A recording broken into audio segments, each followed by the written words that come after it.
오늘 말씀 제목은 편가르는 사회의 복음 전하기입니다.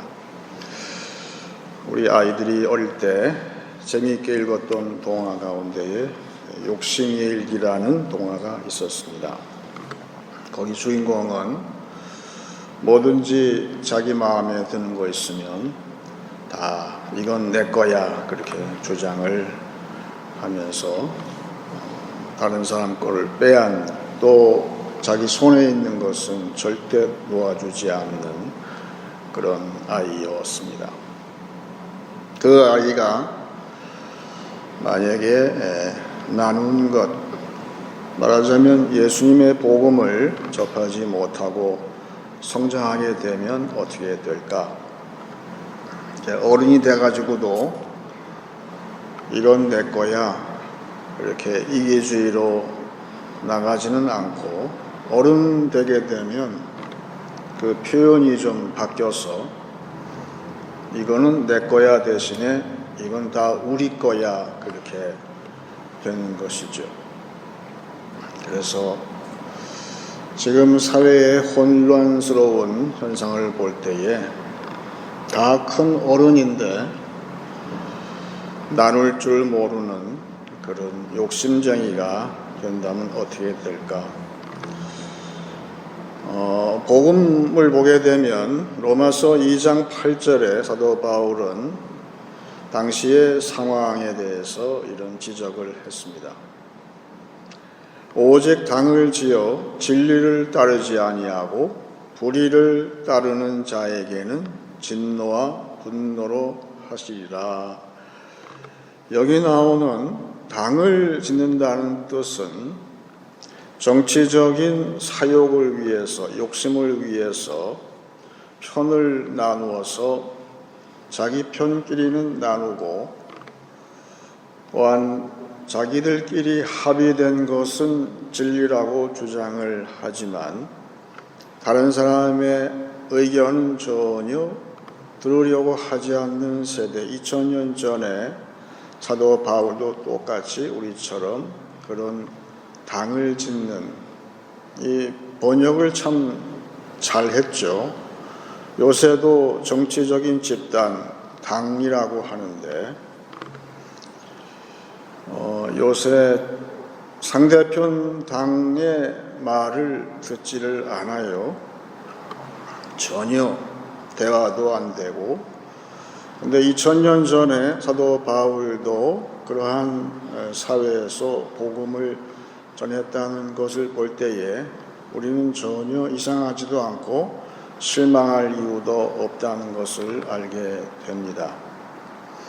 그런데 사도 바울은 복음은 무엇인가? 예수 복음은 항상 이 편을 가르는 그 장벽, 눈에 안 보이는 그 벽들을 모두 허물어뜨리는 것이 복음이라고 그랬어요.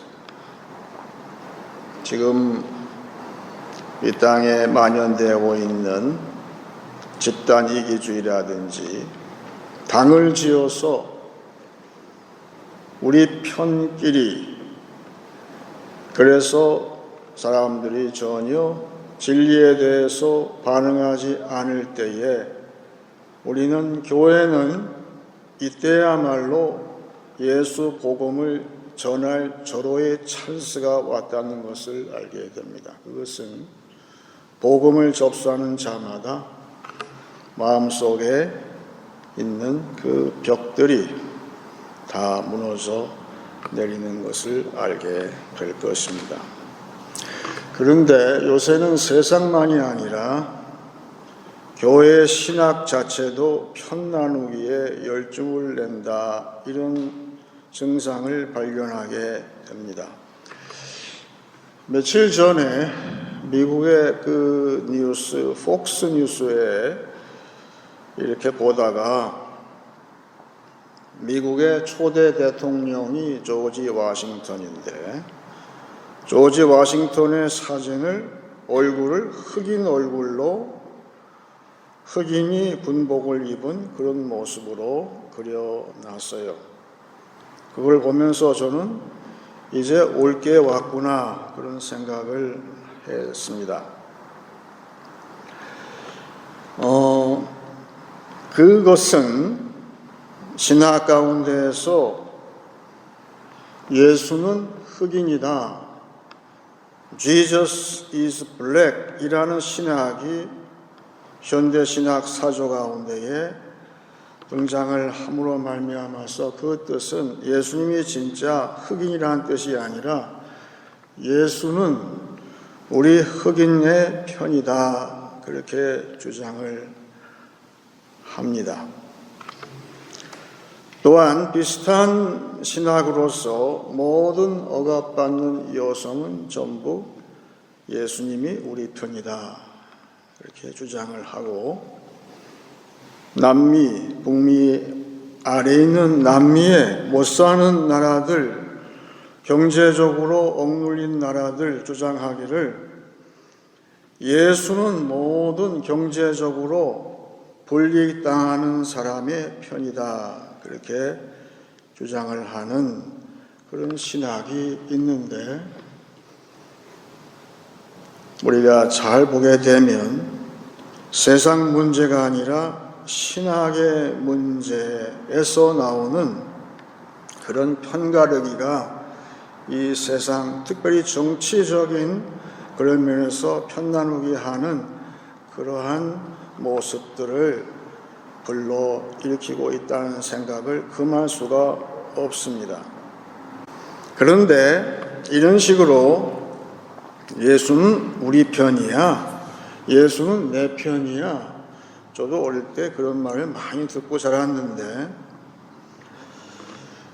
소위 예수님을 사유화하는 것이 믿는 사람의 본 모습인가, 지금 혼란스러운 가운데에 있지만, 성경은 이야기하기를 복음의 능력은 무엇인가? 고린도전서 1장 18절에 십자가의 도가 멸망하는 자들에게는 미련한 것이요 구원을 받는 우리에게는 하나님의 능력이라 그랬습니다. 바울은 늘 이야기하기를 외모보다는 너희들의 능력을 내가 알아보겠다고 했어요. 예수는 우리 편이야.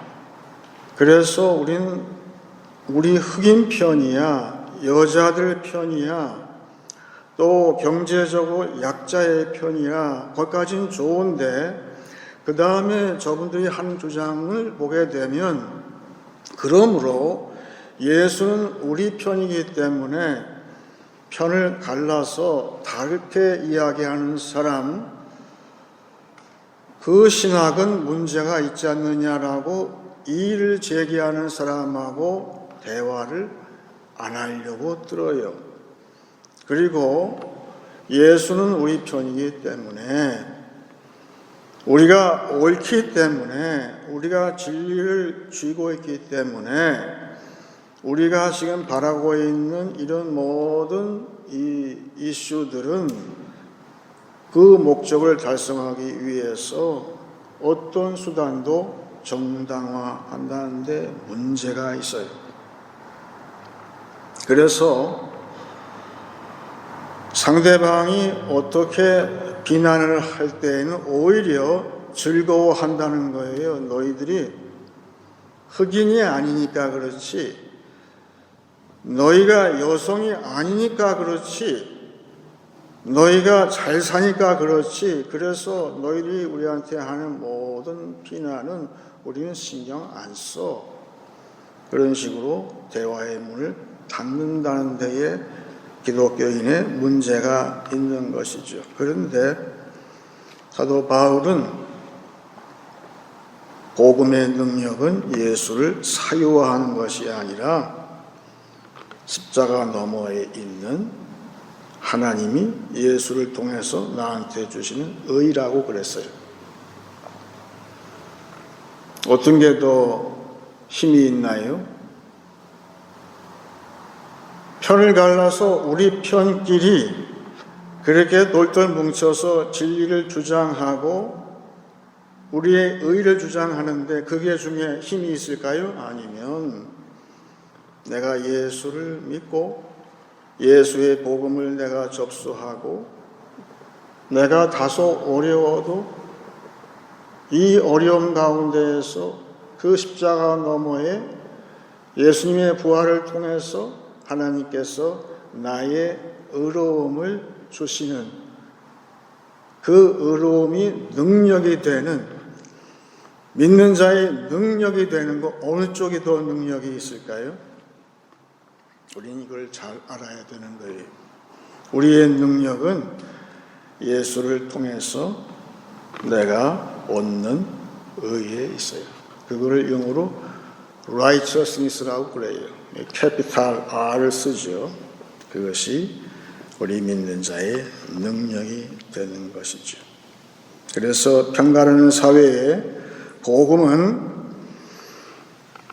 그런 예수를 사유하는 것이 아니라 예수를 내가 믿고 예수와 함께 십자가를 내가 지고 십자가 너머에 예수의 부활과 함께 나도 부활함으로 말미암아서 주시는 예수님의 의가 내 안에 있을 때 그것이 진정으로 이 세상에서 나의 능력이 된다는 사실을 바울은 이야기를 했어요.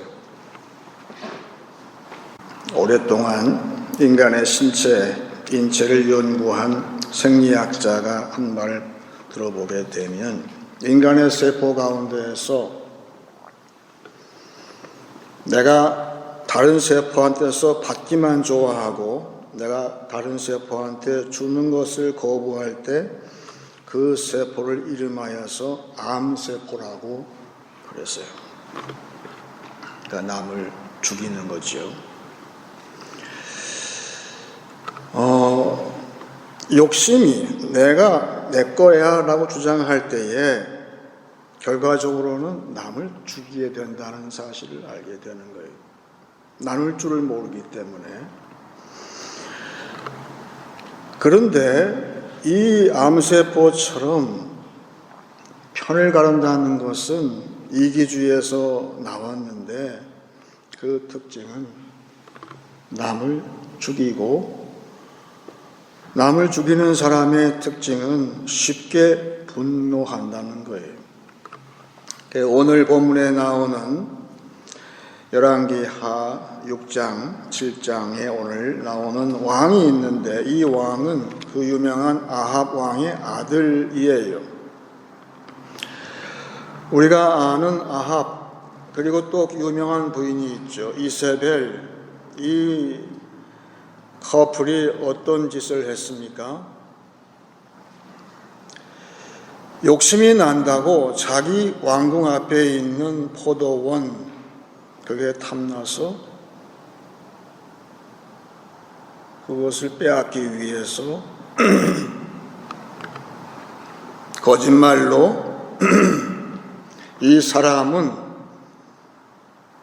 하나님한테 범죄했다고 거짓 증언을 하는 그 사람을 다 고용해서 결국은 그 왕과 왕비의 편을 드는 그런 세력을 규합해서 이 포도원 나봇이라는 선량한 사람을 모함해서 죽이는 데에 앞장섰던 그 왕이죠. 욕심이 난다고 해서 죄목을 쓰기를 이 사람은 하나님께 불경하게 했다고 하지만 사실은 이 사람은 우리 편이 아니니까 그래서 정치적으로 딱 죄목을 걸어서 그 사람을 심판했다 이렇게 선전하는 요새 모습하고 그 당시의 모습하고 별 차이가 없는 것처럼 아주 생생하게 들리는데 오늘 이 아합 왕의 아들 이야기를 하고 있습니다. 오늘 본문 열왕기하 6장 32절서부터 같이 보겠습니다. 그때 엘리사가 그의 집에 앉아 있고 장로들이 그와 함께 앉아 있는데 왕이 자기 처소에서 사람을 보냈더니 그 사자가 이르기 전에 엘리사가 장로들에게 이르되 너희는 이 살인한 자의 아들이 내 머리를 베려고 사람을 보내는 것을 보느냐? 너희는 보다가 사자가 오거든 문을 닫고 문 안에 들이지 말라. 그의 주인의 발소리가 그의 뒤에서 나지 아니하느냐 하고 무리가 말을 할 때에 그 사자가 그에게 이르니라. 왕이 이르되 이 재앙이 여호와께로부터 나왔으니 어찌 더 여호와를 기다리리요. 이 동일한 왕처럼 보이는 이 왕한테 엘리사가 그 전에 교훈을 주었어요. 그 당시에 적대 세력인 상대편인 그 아람 왕이 보낸 군사가 쳐들어왔을 때에 엘리사가 기적적으로 저들의 눈을 멀게 해서 저들을 사마리아 성으로 이끌어 왔지요. 그런데 이 왕이 뭐라고 하냐 하면 사부님, 기회가 왔으니까 저들을 내가 죽이리까? 어떻게 된 사람이 사람을 죽이는 데에 그렇게 혈안이 되어 있어요. 그때에 엘리사가 가르치기를 죽이지 마세요. 배신, 맛있는 거, 이 성 안에 있는 물자 싹싹 긁어서 저 군사들, 배고파하는 군사들 먹여서 보냈어요. 그랬어요. 그때 이 왕이, 젊은 왕이 속으로 굉장히 언짢았던 것 같아요. 무슨 선지자가 이래, 저로의 찬스가 왔는데 그렇게 돌려보내는 거 싫었나 봐요. 근데 실제로 그 나라에 평화가 온 것은 그 군사를 죽여서 온 것이 아니라 엘리사의 마음이죠. 저들을 잘 먹여서 돌려보냈을 때 진짜 평화가 오래 계속이 됐는데, 문제는 오랜 시간 후에 다시금 이 적들이 쳐들어왔어요. 오늘 본문 전에 그 얘기예요. 적들이 다시 들어왔어요. 그러다 보니까 사마리아 성이 다 사방이 막히다 보니까 물자가 귀해서 끔찍한 기근이 그러한 발생했다는 것이죠. 식량 부족에 시달리게 되었을 때에 지금 이 같은 왕이 화가 잔뜩 났어요. 그러면서 이제 사부하더니만 이제는 이 영감쟁이 내가 죽이겠다고 지금 막 사자를 보낸 것을 엘리사가 지금 들은 거예요. 그 아버지 어머니는 선량한 자를 욕심 때문에 편을 나누어서 저놈은 우리 편이 아니까 다 죽여도 돼, 그런 부모한테서 뭘 배웠는지 모르겠지만 이 왕은 살인자의 특색처럼 마음에 분노가 가득했어요. 그런데 오늘 말씀 보시면 30절에 이 재앙이 여호와께로부터 나왔으니 어찌 더 여호와를 기다리리요. 이 말이 얼뜻 들을 때에는 여호와를 믿는 것 같지만 반쪽은 맞는 거예요. 맞아요. 지금 이 나라에 북왕국에 이렇게 시련이 다가온 것은 여호와께로부터 왔지요. 그런데 왜 왔느냐? Why라는 질문을 이 왕은 할 줄을 모르는 거예요.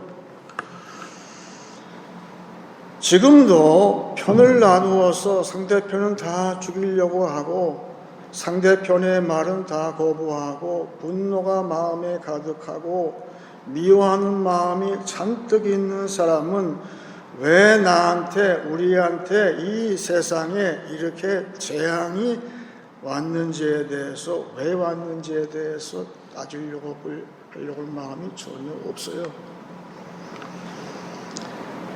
여기에 나와 있지 않지만 엘리사의 지금 교훈은 왕이시여, 당신은 살인한 부친의 아들로서 아버지도 하지 못해서 그냥 죽었는데 당신은 그의 아들로서 하나님의 뜻을 발견하기 원한다는 것이죠. 그것은 뭘까요? 사람을 미워하고 분노하고 죽이는 것, 요거는 우리의 물자가 부족해서 이것은 다 다른 사람 걸 다 빼앗아 나누자, 그렇게 뺏는데 열심이고, 그래서 다 뺏어서 우리 편끼리 나누는 거에 열심을 내는 것이 아니라 하나님의 뜻은 당신이 하나님과 화해하기를 바란다는 것이죠. 여러분, 하나님과 화해가 없이 사람끼리의 화해가 없어요. 더 큰 문제는 하나님과 화해가 없으면 이 모든 이 시련을 통과할 수가 없는 것이죠. 그래서 지금 오늘 말씀은 이 편 나누는 시대에 편을 나누어서 상대를 미워하고 또한 분노하고 또한 사람을 죽이려는데 혈안이 되어 있는 이 세대를 향해서 오늘 엘리사는 말씀하기를 이때야말로 복음이 필요하다. 그것은 원수를 용서하는 것이다. 이 시기야말로 복음, 예수의 복음인 용서. 그래서 또 하나의 R이 나오죠. 용서, 화해, reconciliation, 하나님과 화해하는 사람.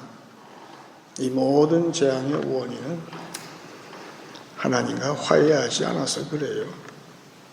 지금이야말로 우리 교회는 이 용서의 복음을 전해야 할 절호의 기회가 온 것이죠. 그래서 편을 나누는 세대, 그 원인 가운데에 욕심이 있고 또한 이기주의가 있는데 그것이 진짜 문제가 뭘까? 어떤 구두쇠 남편이 있었대요. 그러니까 평생 아껴 쓰고 남은 돈은 자기의 침대 밑에다가 그 현찰을 갖다가 하나씩 감추어 두었다는 거예요. 근데 이 남편 큰 병이 들었어요. 그래서 죽기 전에 부인한테 유언을 남기기를, 여보, 내가 죽거들랑 내 침대 밑에 있는 현찰 다 모아서 나와 함께 묻어주기를 약속할 수 있어? 그랬더니 부인이 염려하지 마시라고요. 제가 꼭 그렇게 이행할게요. 그 남편이 죽었어요. 그랬더니 그 부인이 그 침대 밑에 있던 현찰을 다 모아서 은행에다가 예금을 한 다음에 그것을 한 장의 수표로 만들어서 그 수표 종이 쪽지를 남편 죽는데 거기다 같이 묻어줬다는 거예요. 그 남편의 그 부인이죠.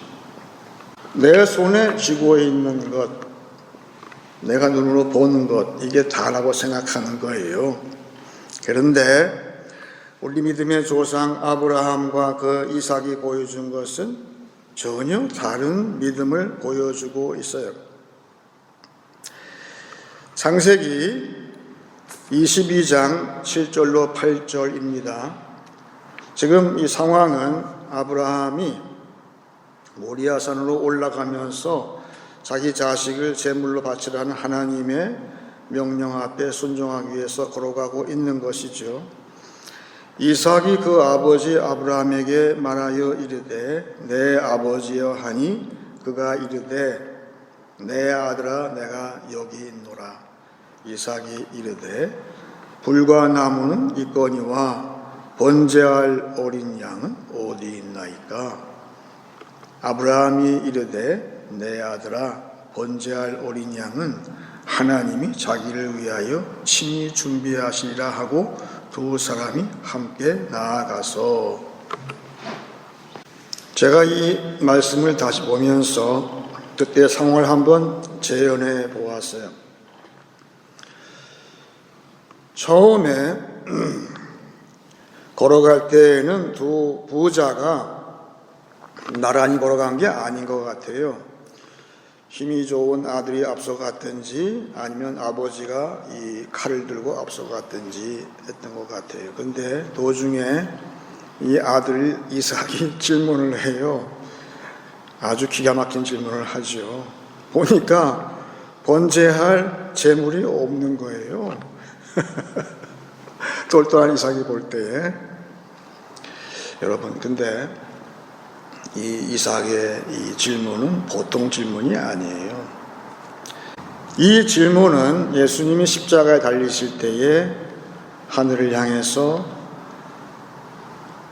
기도하는 것처럼 말씀하신 그 장면, 엘리 엘리 라마 사박다니, 나의 하나님 어찌하여 나를 버리시나이까. 그거하고 비슷한 거예요. 어쩌면 동일한 것이죠.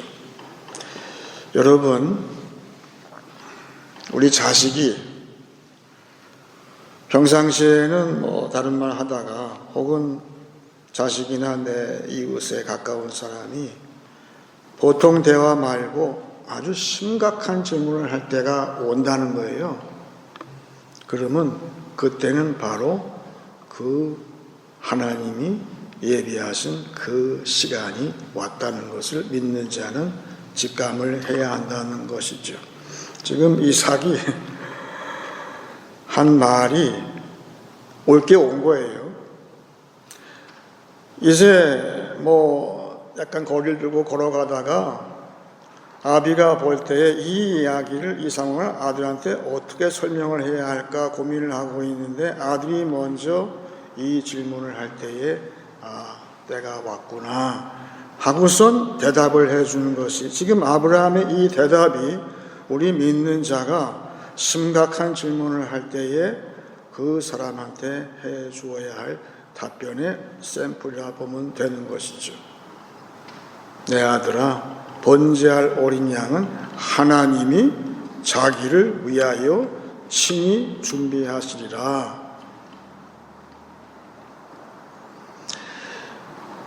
욕심 많은 세대에 내가 모든 것은 내가 다 준비하고 내 손에 있는 것은 절대 내가 양보하지 않고 우리 거야, 내 거야, 그런 편가르는 사회의 문제는 무엇일까요? 내 눈에, 우리 눈에 보이는 것이 이 지구상의 자원의 끝이라고 보는 거예요. 사실이 그렇습니까? 지금 아브라함과 이삭은 정반대의 이야기를 했어요. 우리의 자원은 눈에 보이는 이것이 다가 아니라 하나님이 친히 자기를 위하여 준비하시는 것이 반드시 있다고 이야기를 할 때에 제가 보니까 이삭은 이 말을 이해했어요. 지금 어떻게 알 수 있을까요? 맨 마지막에 두 사람이 함께 나아가니라 그랬잖아요. 우리말 번역 그냥 지나가지만 곧 두 단어, 두 말이죠. 함께라는 말에 저는 주목을 했어요. 히브리 말로 야흐다흐라는 말인데 이 말은 거리를 두고 앞서가고 뒤서가던 이 부자가 이 말을 들은 다음에 이삭이 아빠 이상하네, 나 이제 두렵지가 않네. 그리고 나서 이제 의문이 해결됐어요. 풀렸어요. 그러니까 부자가 나란히 사이드 바이 사이드로 그 모리아산 정상까지 걸어갔다는 거예요. 지난주의 말씀처럼 하나님의 스펙이, 그 믿음의 스펙이 아들한테 지금 전수가 되는 순간이에요. 놀라운 순간이죠. 그런데 오늘 말씀 7장 1절 2절을 다시 보겠습니다. 엘리사가 이르되 여호와의 말씀을 들을지어다. 여호와께서 이르시되 내일 이맘때에 사마리아 성문에서 고운 밀가루 한 스아를 한 세겔로 매매하고 보리 두 수아를 한 세겔로 매매하리라 하셨느니라. 그때 왕이 그의 손에 의지하는 자 곧 한 장관이 하나님의 사람에게 대답하여 이르되 여호와께서 하늘에 창을 내신들 어찌 이런 일이 있으리요 하더라. 엘리사가 이르되 내가 네 눈으로 보리라. 그러나 그것을 먹지는 못하리라. 이 장관이 누굽니까? 왕의 편에서 온 사자도 있었고, 이 장관이 이 편가르는 그 사회에 일원이 되어서 도무지 엘리사의 말을 믿지를 못하겠다는 거예요. 엘리사는 왕이시여, 왕이 하나님의 뜻대로 용서함을 배우고 하나님과 먼저 화해하게 되면 내일 당장 하나님께서 하늘 문을 여시고 하늘에 쌓아둔 모든 보화를 이 사마리아 성에 베풀 것입니다. 이 말을 했어요. 그런데 이 장관은 여기 하늘 창문이라고요? 그건 성경에 나오는 노아의 성경에 나오는 이야기지 이 시대에 그것이 어찌 가능할까요? 그런데 이 말씀처럼 이 장관은 죽었어요. 어떻게 죽었을까요? 제가 한번 또 상상을 해봤어요. 그 다음날 진짜로 놀라운 기적이 발생해서 그 자초지정은 성경에 나와 있지만 하나님께서 풍성함을 베푸셨어요. 그런데 왕이 이 믿지 아니하는 그 장관을 사마리아 성문에 문을 지키게 했다는 거예요. 그랬더니 이 장관이 그 사이에 백성이 소문이 나서 이 성 밖에 풍성함이 있다는 것을 소식을 들었어요. 그래서 백성이 우르르 몰려서 그 성문으로 나올 때에 이 장관이 막았겠죠. 너희들 그 말을 믿냐? 그 허황된 이야기 믿어? 나가지 마. 그런데 굶주린 백성이 그를 밀어제치고 성문으로 나가서 그 밀어제칠 때에 아마 이 장관이 발에 밟혀서 쓰러져 있는데 아마 목숨은 있었겠죠. 그런데 얼마 후에 의식이 희미한 가운데서 백성들이 밖에 나가서 적들이 버리고 간 모든 양식, 밀가루 이런 걸 다 손에 쥐고 오는 모습을 이 장관은 보면서 죽어갔다 이렇게 얘기하면은 이 상황이 이해가 되는 것이죠. 이 세대는 무엇이 필요할까요? 복음이요. 이 복음에 대한 믿음이요. 이것은 내가 욕심껏 내도 그거는 사람을 미워하고 분노하고 죽이고 내 손에 있는 것이 전부라고 생각하면은 이 세상은 아무런 소망이 없어요. 지금 이 시대에 편을 갈라서 어찌 하나님께서 그런 하늘의 문을 여시려, 그거는 성경에나 있는 말이지 이 시대에는 가능하지 않잖아. 그런 세대에 교회가 무엇을 해야 할까? 교회는 아브라함처럼 이삭처럼 하나님께서 준비하신 것이 있다. 우리 눈에는 모든 것이 부족하고 그래서 남한테서 빼앗아서 내 것으로 해야만 된다는 그렇게 두려워 떠는 사회에 교회는 무엇을 해야 됩니까? 복음을 보여줘야 되고 복음을 전해야 돼요. 그것은 하나님께서, 내가 믿는 하나님은 반드시 하늘의 문을 여시고 이 땅에 없는 새로운 풍성함으로 우리에게 주신다. 이 믿음이 이 세대에 가장 필요한 것이죠. 그래서 지금은 사순절 마지막을 지나고 있는데 우리는 자칫 편가르는 사회의 유혹을 이기고 거부해야 하는 것이죠. 너 별 수 있어? 우리 편 들어와. 그러면 같이 나눌 수 있어. 이런 유혹을 받을 때에 여러분은 어떻게 하실 겁니까? 그래서 신약 성경에 이 사순절 기간에 있었던 이야기를 우리는 알고 있어요. 예수님께서 십자가에서 잡히시기 전에 어느 한 집에서 말씀을 나누고 식사하실 때에 한 여인이 있었어요. 그 여인은 자기가 아끼던 옥합의 향유를 깨뜨려서 예수님의 발에 부었어요. 이 여인이 감사한 것은 무엇일까? 그것은 하늘에서 오신 자, 이 땅에 의와 용서를 주시고 우리에게 장차 생명을 주실, 또한 우리에게 풍성한 것을 주시는 하나님께서 보내신 예수 그리스도께 감사하는 데에 자기의 모든 것을 허비했다는 거예요. 그런데 그 옆에 있던 가룟 유다는 뭐라고 하냐 하면, 어찌 이것을 깨뜨려서 이것을 나누어서 가난한 자들한테 주면은 훨씬 더 이익이 있을 텐데, 이 사람은 정치적으로는 욕심을 내서 그런 세력에 자신을 파는 것이죠. 거기에 유혹에 넘어갔어요. 지금도 편가르게 하는 세대의 말은 더 그럴싸하게 보일 수가 있어요. 그런데 그 속의 마음은 욕심으로 가득 차 있는 거예요. 그리고 내 손에 있는 것, 우리 눈에 보이는 것이 다라고 믿어요.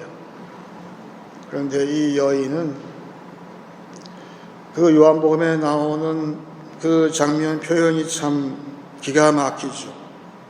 옥합의 향유를 깨뜨려서 예수님께 감사하고 나에게 용서함을 주시고 나를 의롭게 하신 분, 그 하나님께 감사할 때에 그 향유가 그 집에 가득했다는 것이 뭘 이야기하는 것일까? 이제 장차 하나님의 풍성함이 이제 임한다는 그러한 표시인 것이죠.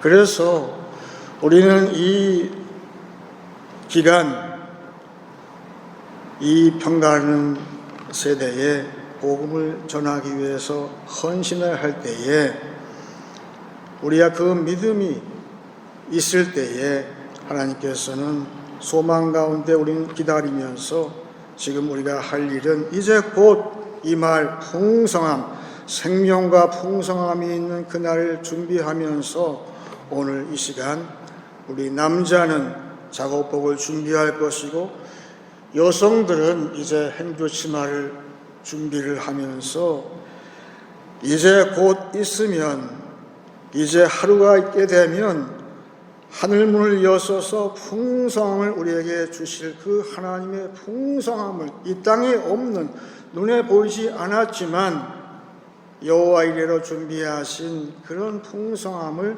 우리에게 주실 때에 그것을 나누는 사랑의 나눔의 준비를 지금 할 때인 것이죠.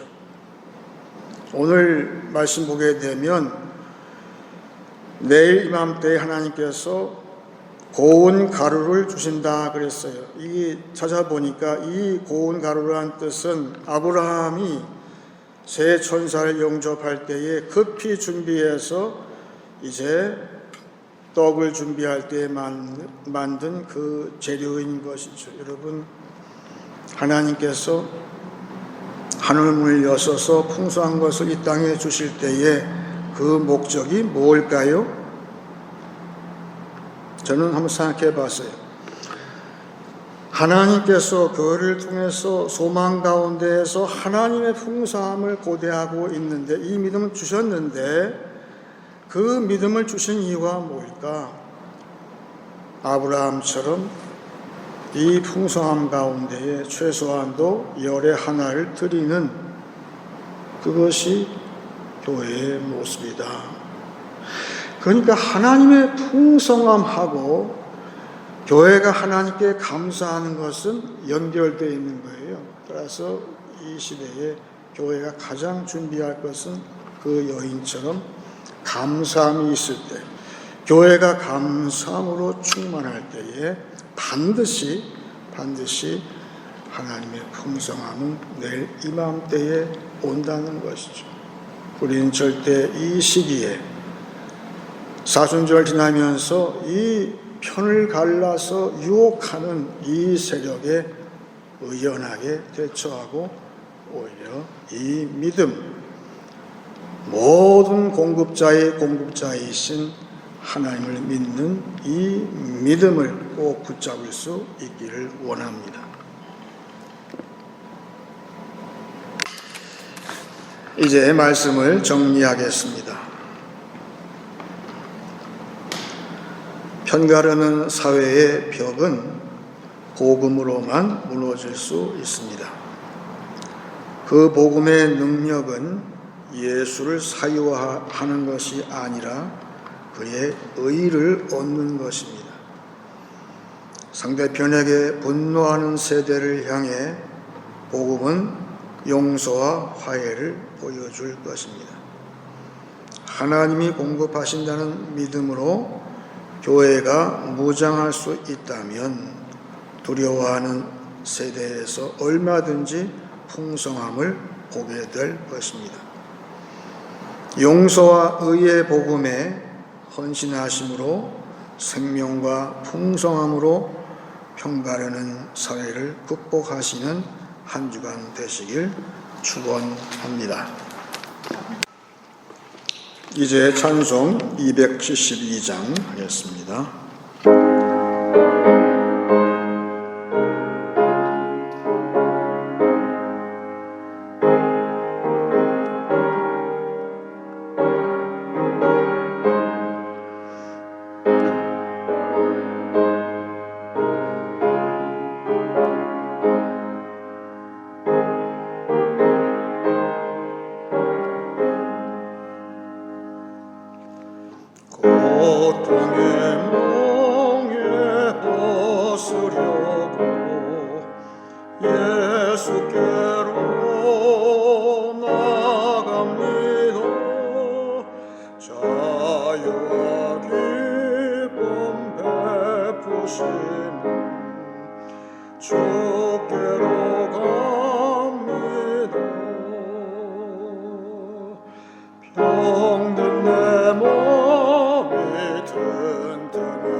슬프던 마음 위로받고 이 생의 번파 잔잔하고 영광의 찬송 부르려고 주께로 갑니다. 교만한 마음을 예수께로 나갑니다. 복되신 말씀 따르려고 주께로 갑니다. 실망 아니면 힘을 얻고 예수의 크신 사랑받아 하늘의 기쁨 맛보려고 주께로 갑니다. 죽음의 길을 벗어나서 예수께로 나갑니다. 영원한 집을 바라보고 주께로 갑니다. 멸망의 보고 헤어나오 평화의 나라 다다라서 영광의 주를 배우려고 주께로 갑니다.